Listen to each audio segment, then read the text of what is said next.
máfia muito grande. Ô Alangani, como é que você avalia a maneira como agora o Rio de Janeiro está conduzindo a situação e principalmente a identificação dessas pessoas? Porque há uma cobrança também de parte da sociedade para que os identificados sejam de fato ligados ao Comando Vermelho para que se entenda que a quantidade de mortes seria justificável nessa operação da polícia, do BOP, da Polícia Civil lá no Rio de Janeiro. Olha só, Evandro, de acordo com as apurações do VIG, que a gente leu na imprensa, tudo leva a crer que a maioria das pessoas que estavam ali, de fato, eram bandidos, né?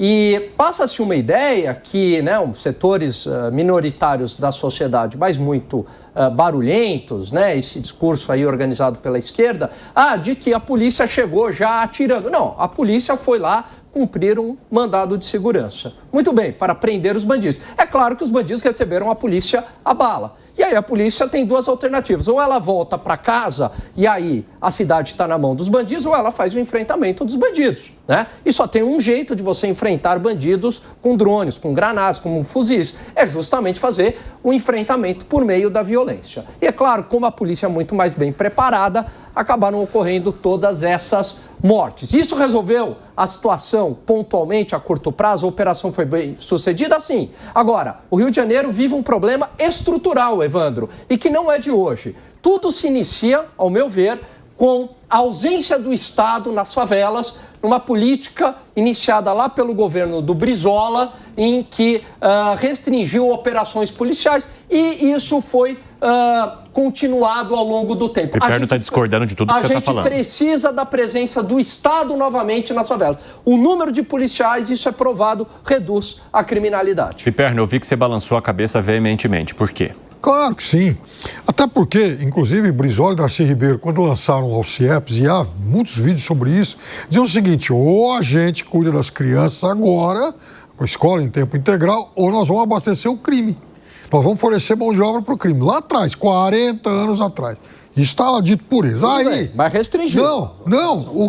Acontece que o crime, que lá no Rio de Janeiro tem praticamente um século de total normalização por parte da sociedade do Rio de Janeiro, eu já falei sobre isso, de fartos conteúdos em literatura, em cinema e tal, tratando do tema. O crime começa, na verdade, nas barbas dos governos de direita, ditadura militar. Por exemplo, quando é que o Comando Vermelho nasce? Nasce lá na Ilha Grande, na época da ditadura. Foi lá dentro do complexo, Ilha Grande e tal. Lá onde nasce o Comando Vermelho. Muito bem. Quando é que nascem, por exemplo, as milícias? As milícias nascem mais ou menos 25 anos atrás com, digamos, anuência, um certo olhar simpático de quem? De quem? Quem é que foi condecorar, por exemplo, Adriano Nóbrega?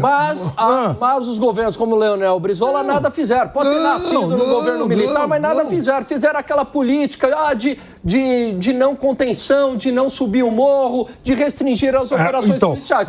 Estado saiu da favela, o crime organizado tomou conta. Como se o morro fosse o culpado do crime. Não, mas é lógico que eles ocuparam a polícia, saiu de lá, os traficantes tomaram conta, saiu até os dentes. O crime já estava espalhado, já havia uma metástase. Mas não no poder de fogo que tem hoje, Piperno. E na verdade, você perguntar pro carioca lá, ele vai falar. Poder de fogo que tem hoje. Aliás, eu recomendo a leitura do livro Milicianos. Muito bem. Poder de fogo que tem hoje. O Rony Lessa, esse miliciano que está preso, participou do atentado da morte lá da Maria, do assassinato da Marielle.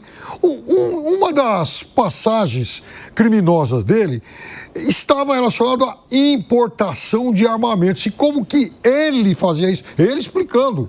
Importava via essas empresas de encomenda, que a arma vinha desmontada. Eu estou tirando a responsabilidade da milícia, de narcomilicianos, narcotraficantes. O ponto é a ausência do Estado lá. Esse que é o meu ponto. O que na pandemia também, a Suprema Corte restringiu, do ponto de vista operacional, operações militares, lá, operações policiais. Evidentemente que o tráfico agradece esse tipo de medida. Por quê? Porque se a polícia não está lá, o tráfico de drogas se arma até os dentes.